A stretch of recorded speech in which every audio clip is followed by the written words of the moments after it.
deal. If you get to the top of the tree, all the fruit from the bottom at the top is going to be there, son. So I don't need you focusing on cars and money and stuff. You're going to get that. I need you to focus on why you were born in the first place. Why are you here on earth for this particular time? What are you doing here? You need to tell you that you owe you something. I don't want nothing from you but for you to leave this room and know what you want. What do you want in your marriage? What do you want with your son and your daughter? What do you want in your health? What do you want financially? Like, how much money do you want to make a year? What do you want to drive? How do you want to live? Stop just waking up like an accident. What do you want? And then once you find out what you want, spend the rest of your natural life waking up and going after it. The reason why I speak with so much passion, E.T., why do you speak with so much authority? Because I'm talking about my life, not something that I read. I ate out of trash cans. You ain't got to start with the two-parent background. You ain't got to start with wealth. You ain't got to start with your parents graduated. It's not the hand that you dealt. You got rich kids who own drugs. You got rich kids who committed suicide. You got rich kids who don't know their purpose in life. It's not the hand that you was dealt, baby. It's how you play your hand. Every opportunity is the last opportunity. Every opportunity I have to reprove myself again. Every opportunity I'm still nervous. E.T., you've been doing this for years. Why are you so nervous? Because the day you become content, the day you stop evaluating yourself, the day you stop growing, the day you stop getting better is the day you die. Is the day the person who's trying to catch you will get you. And I ain't where I want to be. And I'm like, God, I ain't where I want to be. And he was like, you stop being a victim. I said, what you mean a victim? Well, it ain't my fault my mom got pregnant at 17. It ain't my fault my daddy wasn't there. It ain't my fault they couldn't get along. It ain't my fault. He said, boy, you grown. You ain't 10 no more. The decisions you make right now is up to you. You crying about something that happened to you when you was a kid. You ain't even no kid no more. You a grown man. Take full ownership. The stupid stuff you doing, your parents didn't make you play no video games. What you crying about? So what, your daddy wasn't there? Your mama ended up getting married. What you crying about? He went to work every day. He never beat you. He never abused you. Your mama did the best she knew how to do. What you crying about? You grew up in a house. What you crying about? You've been lazy your whole life, and now somebody told you you could make 6 figures, and you go knock on the door 100 times, and your body say you a lie. You ain't never gave 100%. And in order to knock on the door 100 times, you're going to have to get 120. Get up out of here. You can't do this. And you're going to have to fight and fight and fight and fight. And most of you won't be successful, not because you can't do it, but you can't outlast your old you long enough to get to your new. Every day when I wake up, I got all kind of demands. You got all kind of demands. And the reason why you're not where you want to be is not because you're not great, but you taking all other people's stuff before you spend enough time with yourself to get to know you and get to know what you want and what you should do. And so please raise your hand with me if you're saying, E, from this day forward, I make a commitment to myself in a way I've never made a commitment to myself before. Let me see your hands. I said, I'm gonna grind. I'm going to fight. I'm going to work. I'm going to press toward. I'm going to learn. I'm going to do everything in my power every single day. I'm going to do everything in my power to become a victor and not a victim. A lot of people are saying, E, I'm scared. What if I do it and I fail? E, I'm scared, E. E, I want to do it. I'm gifted. I'm talented. I know I can write that song. I know I can produce that album. I know I can do that CD. I know I can write a book. I know I can get that degree, but I'm scared. So I'm telling you in life, you start running from a class, you start running from a subject that you don't like, it will haunt you for the rest of your natural life. It ain't going nowhere. But if you go after the fight, if you approach the challenge, you have a much better chance of winning. This the fight of your life, baby. Are you hearing me? This the fight of your life. This the fight of your life. And listen to me. If you're going to win the fight of your life, you can't be afraid to fight. All right? Some things don't come. They just not going to come to you because you want it as bad as you want to breathe. After you want it as bad as you got to put up the dukes, baby. And you got to be willing to fight that thing out. Are you hearing me? fear, you are not going to stop me. I'm not listening to that voice. I'm not listening to fear. I'm going to move by faith. I've come too far to give up now. You got greatness all inside of you.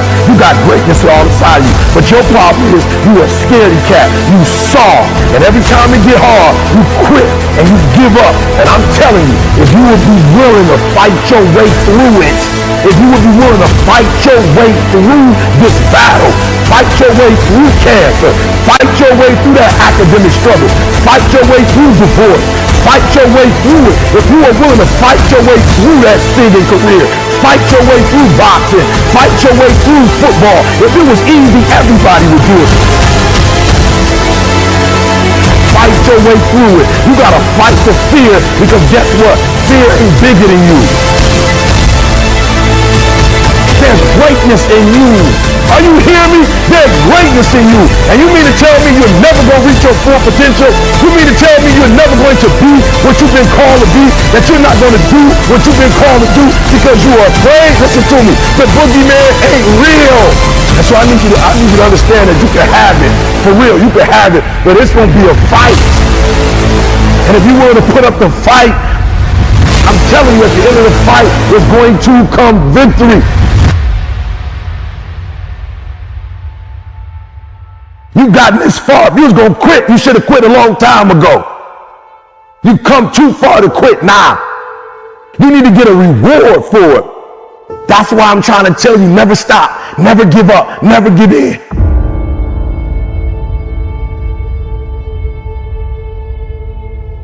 Your boy was a high school dropout. Your boy was homeless. Are you hearing what I'm saying? I slept in abandoned buildings, baby. You say, how did you get here, E? Because one day I got up and stopped being a victim, and I was a victor. Are you hearing me? And I took that one class, and that one class turned into 2 classes, and I got my GED. And then I went to college, and yep, I told you it took 12 years, but what did I do? I never stopped fighting. It got harder, and it got harder, and it seemed the further I climbed, the harder it got. But I didn't stop. I didn't quit. I just kept fighting and fighting, and then I got to the master's, and it was harder than the 4-year, and it was harder than the GED. But what did I do? I got here not because I'm the strongest, not because I'm the fastest, not because I'm the best, but I kept fighting and fighting and fighting. Your boy got through the master's. Now we at the end of the PhD, baby. Oh, you not hearing what I'm saying? Now we got the dissertation, and I ain't no writer, and I ain't no intelligent dude, and I ain't no scholar. Then you say, how you gonna get the PhD? Because I keep fighting and fighting and fighting and fighting and fighting and fighting. And what I will not do is I will not quit. And when that thing tells you to quit, you look at it in his eye and say, I ain't going nowhere. I will break you before you break me. You will not defeat me. You will not destroy me. Lay hold of it. Some of you are so ignorant. You've been through so much hell. You won't quit now? You should have quit 10 years ago when you got raped. You should have quit 10 years ago when he walked out on you. You should have been quit. You don't quit now. It's the 10th round. You got 2 more to go. And when you get to success, it's not about skill. When you get to a certain level of success, it's about stamina. It's about stamina. It's about you won't break me. You can't take me. I fought too long. I fought too hard. If I was going to quit Satan, you should have got me a 17 home. You should have fought me when I was reading out of trash can. It's too late now. I'm in the rich carpet. It's too late now.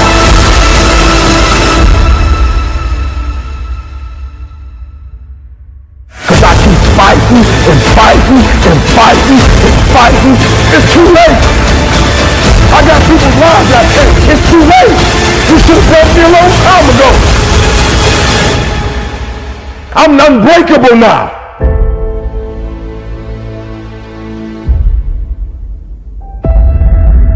One day I made a decision that enough is enough. I'm tired of being average. I'm tired. I'm tired of being good. I'm tired. I want to go to the dealership and buy the best car. I want to move to the nicest neighborhood. I want to fly first class. I want to go to Hawaii. I want to go to Australia. I made a decision. Enough is enough. It's showtime. Will the real Eric Thomas please stand up? So some of you in the room right now, you are where you are, you're giving 60% and you have 120 in you. Why? Because you've never made a decision. Those of you in this room, you're already there. Your problem is this and stuff you don't want to give up to God. You're talented. You just don't want to give up sleep. Listen to me, pound for pound, any agent in the room, pound for pound, motivational speaker, pound for pound, entrepreneur, pound for pound, athlete, pound for pound, weightlifter, pound for pound, whatever you do, I guarantee you when you do it, nobody can do it like you do it. The problem is you don't hardly do it. You love sleep too much. You love that alcohol too much. You love that substance too much. You love that vice too much. There's something that you love more than yourself, than your dreams, than your goals. Watch what happens when you have a goal that only has 2 reasons. See how long that lasts. Watch a goal that has 50 reasons and see how you... There's somebody called me the other day on an interview, stupid question. E.T., what do you feel like on the days that you don't feel like? I said, ask the question again, please. Well, what do you do on the days that you don't feel like? So I'm gonna be honest with you, I'm way past that. Every day I feel like. Every day I feel like eating. Every day I feel like giving my wife the best life. Every day I feel like driving in a nice car. Every day I feel like flying first class. Every single day of my life I feel like giving 100%. Every single day. Somebody said yesterday, E.T., you gave 120.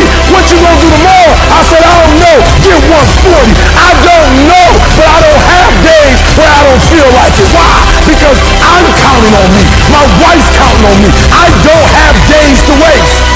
No more 50%, no more. No more 70%, no more. I want us at 85 and climbing.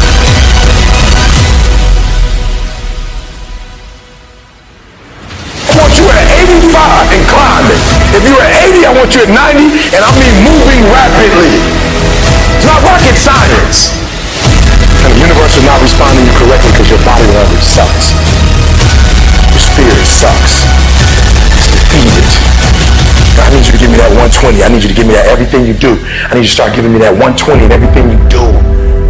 Bring it all together. Bring all the energy, all the passion, bring it all together and dominate.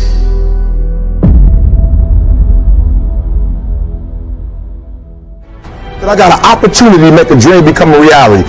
When you want to succeed as bad as you want to breathe, then you'll be successful. You have to give it everything you got. No more TV, no more parties, no more playing. If you have a 4.0, what you need to be doing is studying. Get off the phone. Sorry, I'm not available until the end of this year. No, I'm for real. You reached the right number, but you called me at the wrong time. Call me back January 1st. I'm about to get busy now. Stop being this high school dropout. Stop giving up. Stop sleeping on the street. Stop walking up and down Finkel Avenue like you ain't got nothing, and get your GED. Stop being afraid to take a test. I gotta commit my very being to this thing. I gotta breathe it. I gotta eat it. I gotta sleep it. And until you get there, you'll never be successful in life. But once you get there, I guarantee you, the world is yours. So work hard, and you can have whatever it is you want. When I went to college, guys were way smarter than me. 4.0s, 3.0, they went to the Ivy League high schools, came to Oakwood from these great high schools. Most of them are not doing what I'm doing. Why? Because it's not about where you come from. It's about heart. You come to a place where, being smart ain't enough. You gotta have heart. Don't go to sleep until you succeed. A lot of us are more adamant about the ideology of our beliefs than we are about our real beliefs. You feel what I'm saying? Like, a lot of us care more about like the idea of the dream or the idea of our philosophy, but we're not really doing what you feel me? But if you think I'm doing it, I feel better about the fact that you think I'm doing this than I'm really doing it behind closed doors. You feel me? So it's almost like this generation, and I'm sure it's not just this generation, I apologize, but in generations, there are people who would prefer to look rich than really be rich. I'm telling you, you need to grow because you still holding on to everything, and you don't understand the reason why you're holding on to everything is because of your insecurities. You feel me? Like you this the third year you said you was gonna do certain things and you haven't done them. And all of us are brilliant, so there's no reason that you that brilliant and it's taking you 3 years. Matter of fact, it ain't taking you 3 years. You still haven't got it yet. You're still piecemealing. And why are you piecemealing it? Because you're not dealing with a realer issue. The realer issue is you want control. You're insecure. You feel that by helping other people, it's going to diminish you for some reason. That's not the truth. The truth of the matter is LeBron can go to whatever team he wants in the NBA.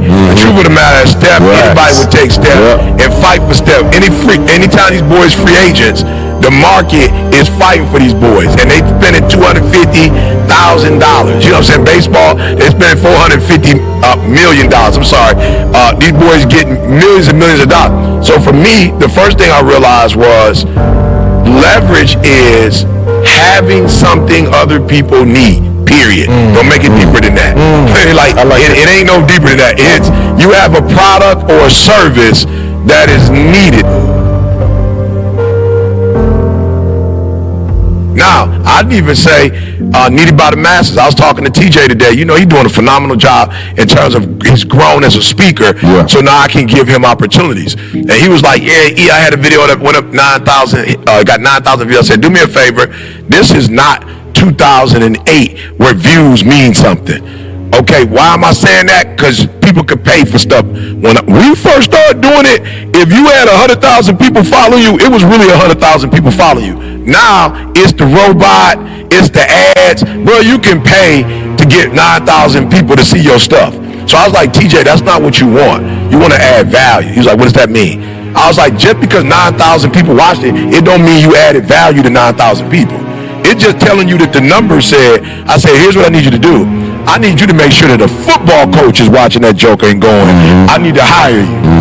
That's a different mindset. I need your speech to go up there and every football coach in the country go, we can't afford ET, we can't afford Inky Johnson, we need to get TJ. How much he costs? So that's number one. It is having a product or a service that's super valuable. I didn't read a book. I didn't get this from a book. I didn't get this from a conference. This is literally from being homeless. This is literally from sleeping in abandoned buildings. This is literally from dropping out of high school and eventually going back to high school and finishing college. Like, this is trial and error, and everything I'm going to share with you is lived. Nothing read, no conferences, from the bottom to the top. And what I'm hoping to accomplish when I leave, if somebody you've not really gotten started with the rest of your life, you're like, I'm walking out of here next level, right? And then there's another group, you kind of got started, but like you playing with it, like you're not putting forth 120%, you're not all in. And then for another group, you're doing great, but you're comparing yourself to other people, and I want to push you to be phenomenal, all right? So I'm going to say it again. I'm going to say it again. You got to catch this. That there's one group, and I need you to know who you are. I need you to identify yourself. You're saying, I've got dreams. I have goals. There are things that I want to accomplish. I'm not satisfied. Like, I don't sleep well at night. Like E.T. I dream at E.T. I want an E.T. I look around at other people who are living a certain way, who are driving a certain way, who are experiencing life. And E.T., I want that, and I've robbed myself. I have not been true to myself. I've not done the things I need to do. Then there's another group, E.T., I got started, but I stopped and start. I stopped and start. I stop and start. And those two groups specifically, I want to speak to you and help you to get to a different level. So you got to do me a favor. All right, you got to do me a favor. There's somebody in the room. I just need you to think about it for 1 minute. And I want you to think about that thing or those things that you're saying, E.T., there's some things that I have to get done. I have to get done the rest of August. I have to get done the rest of September. I have to get done in October. I have to get done in November. I have to get done before December. When the new year comes, there's some things I have to do. So if you're in the room and there's some goals that you've not accomplished yet, you've not obtained yet, there's some things that you still need to get done. You're at a place of desperation and you say, E.T., I have to make this happen. I want you to raise your hand. Let me tell you something. If you get to that point where you do exactly what you say you're going to do, you're going to get to the next level. All right, so let's get started. E.T. is saying, and it's E.T., I'm being honest. The PhD was the only thing. And so every day, 3 o'clock in the morning, I spent an hour praying. I spent an hour working out. And then from that point, for about 4 or 5 hours, I just wrote, and now I'm seeing over 100 and some pages. I probably got another good 100 to go, and we're finished with this process. So what is it? What is that one thing that you're saying that I am going to get this thing done, and I'm going to make my dreams become a reality? Now, if E.T. can do it, anybody can do it. They looked at the most successful men and women of the world, and they found that they had like 7, 8 things in common.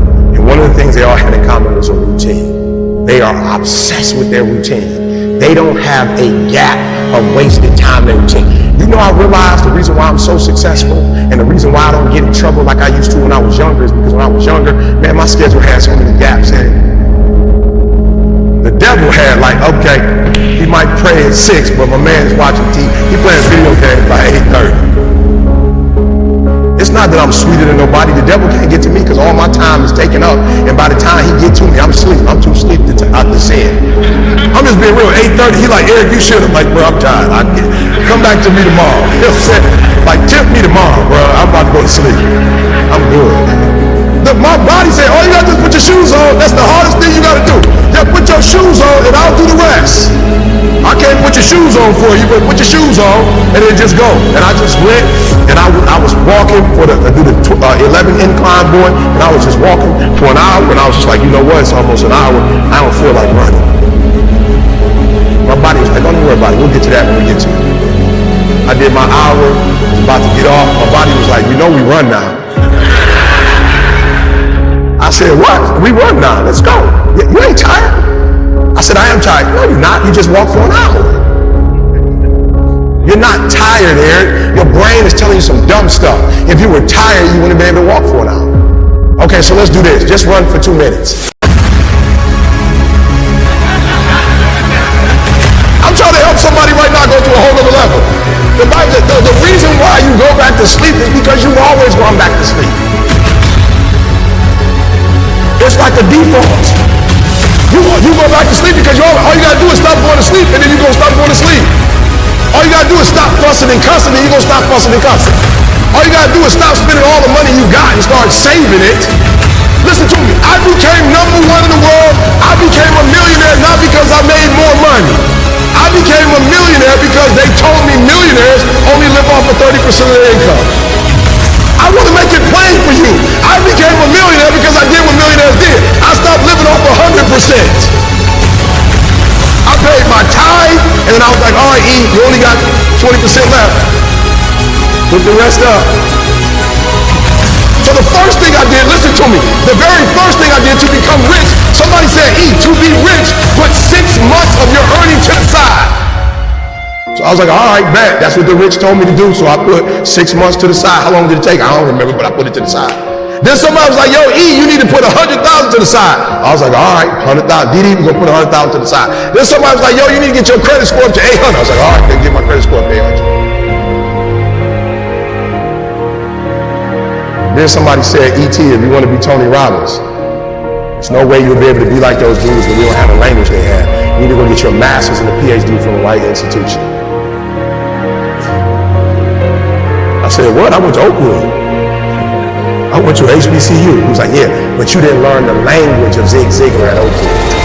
So Oakwood is a phenomenal place. Oh, y'all not hearing what I'm saying. I just said something, you missed it.